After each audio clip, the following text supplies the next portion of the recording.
You're listening to the Infinite Banking Mastery Podcast. Did you know that you could build a tax-free pool of wealth that's liquid and accessible all your life while building your retirement nest egg? Gain full control of your financial future and stop relying on the government and banks. The wealthy have already discovered this wealth-building secret. Now it's your turn to get financially secure without following the conventional wisdom that keeps you in debt to banks. Now here's your host, Valerie LaRocque.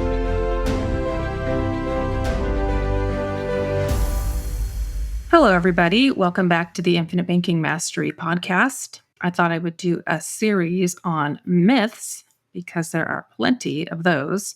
And so this one that I wanted to start off with is infinite banking is only for the wealthy. Well, it may certainly seem that way, as many affluent people do take advantage of the tax benefits and guaranteed growth of whole life. In fact, there's a few phrases I would like to share from a Tony Robbins book that I often will point out and share with people. The book is called Money, Master the Game. And so I'm just going to pull that up and read those quotes that I often share. First of all, the fact that this chapter, what he calls it, is secrets of the ultra wealthy that you can use too. And he's talking about what he calls the rich man's Roth, which is really exactly what we're doing, using whole life insurance, funding it heavily, and running money through it. And so he says, why in the world would a billionaire buy life insurance? Won't his kids be just fine if he passes away prematurely? Believe it or not, the ultra wealthy do indeed buy astronomical amounts of life insurance. But it's not the billionaires who buy the most. The biggest buyers are banks and large corporations, from Walmart to Wells Fargo. And he says what they really want is a place to park their cash in an IRS-sanctioned vehicle that allows them to grow their investments tax-free. And he says also, if it's good enough for billionaires and the world's largest corporations, it's probably good enough for us. And then the reasons he lists for why they would want to be using this vehicle and saving into whole life insurance or life insurance contracts is the fact that there are unlimited deposit amounts. So they're not restricted on how much, or nobody's restricted on how much you can fund into a policy each year. Now, as I've mentioned before in the past, there are some constraints that have to go along with your income and how much insurance. You at least have to have a minimum, which most people have no problem meeting. But there are very few little obstacles or constraints, but really almost nobody comes to that point. So you basically can fund at whatever amount you want, not restricted like in IRAs or 401ks, or some people who can't even do a Roth IRA because they make too much money. There's also no tax on the growth of your investments. And there's no tax when the funds are accessed if you structure it properly. And any money left over to your heirs cannot be taxed. And so this is what he is saying in his book, in this chapter, about what he calls the rich man's Roth. And so, wealthy people do take advantage of this strategy. I also haven't looked up recent stats, but a while back, there was a list of banks and how much of their tier one assets are in whole life insurance. I have an article that shares a few of these banks. This article is from back in 2009, written by Barry James Dyke, which I know I've shared before, is an excellent author who really digs deep for his information on everything. And back then he was pointing out how a lot of banks have a high percentage of their tier one capital in life insurance contracts. As an example, Wells Fargo had over 22% of their tier one capital in life insurance contracts. US Bancorp had over 30% in life insurance contracts, and KeyBank had almost 36% of its capital in its tier one assets in life insurance. So it's been no secret to these wealthy bankers, and also no secret to wealthy business owners who, again, do like to house money inside of whole life contracts. I know I've mentioned this before, but there's Walt Disney, who borrowed $100,000 against his life insurance policy to fund and open Disneyland. There's J.C. Penney, who saved his company during the Great Depression by borrowing against his life insurance policies to help pay his employees and keep his company going.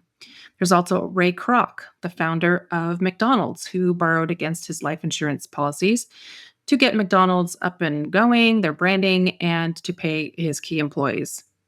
As well as another business owner example would be Doris Christopher, the founder of Pampered Chef. She borrowed against her life insurance policy to create her business. I'm sure most of you have heard of the Pampered Chef or have some of her products in your kitchen.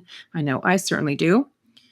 So, certainly lots of wealthy, very wealthy people have practiced infinite banking, whether they were aware of that term or not. But that doesn't mean it's only for the wealthy. While high income individuals may find it easier to allocate funds for whole life insurance premiums, this strategy can and does benefit people across various income levels. The key lies in requiring a policy that's tailored to your budget and your goals. Now, I've worked with and talked with some agents over the years who would say things like, if the client doesn't have at least $5,000 to put into a policy, then it's not worth it. And for that agent, what they're really saying is that it wasn't worth it to the agent to help the client.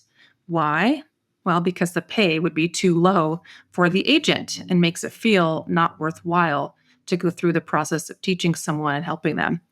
But for the person who can only afford 5,000 a year or something like that, a very small policy in general, a policy can still be a true blessing in your life because over time, that money adds up.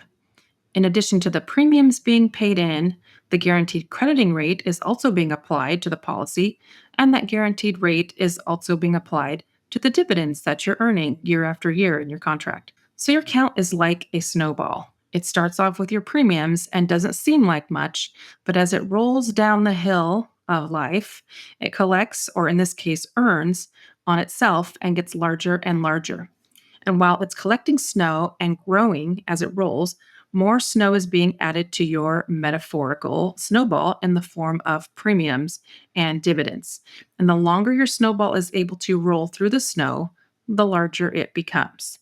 And as I mentioned, you're adding to it in the form of premiums and dividends, and also the guaranteed crediting rate that's being added in as well. Now, you may be a person whose cash flow is tighter than you would like it to be.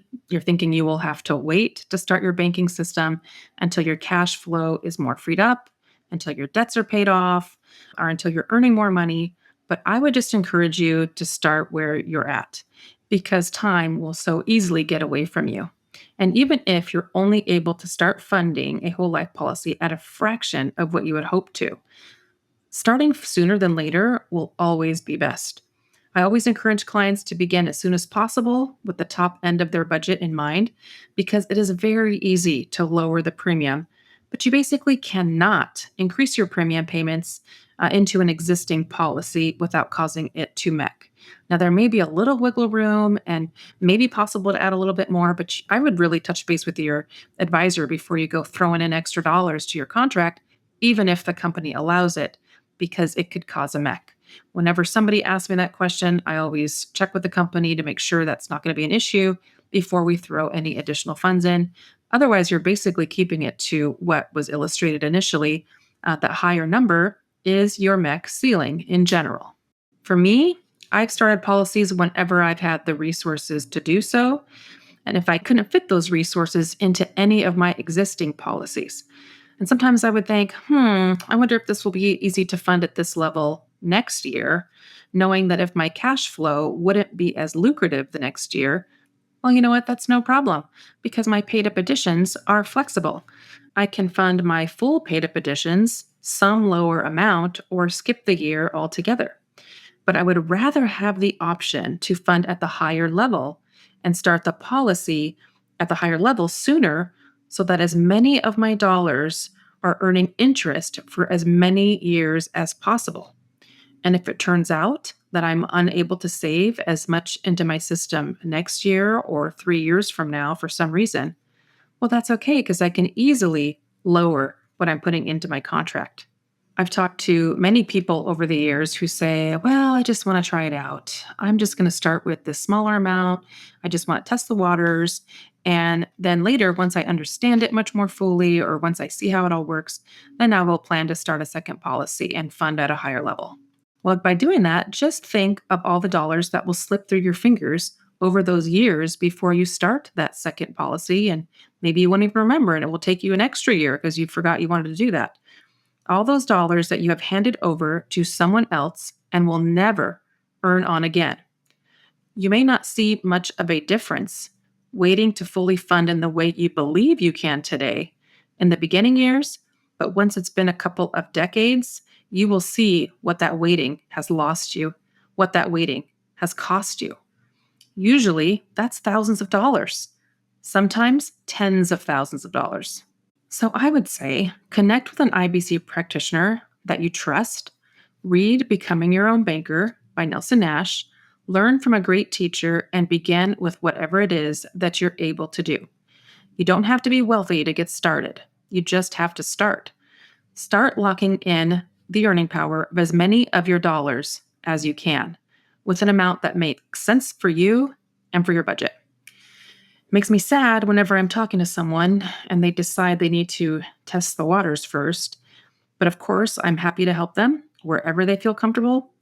But I just know that what that delay will cost. So I always feel like, oh man, you didn't learn deeply enough. Maybe I didn't get something through to you. I didn't teach you well enough, because they don't see what that delay will cost. But I mean, I'll say it again.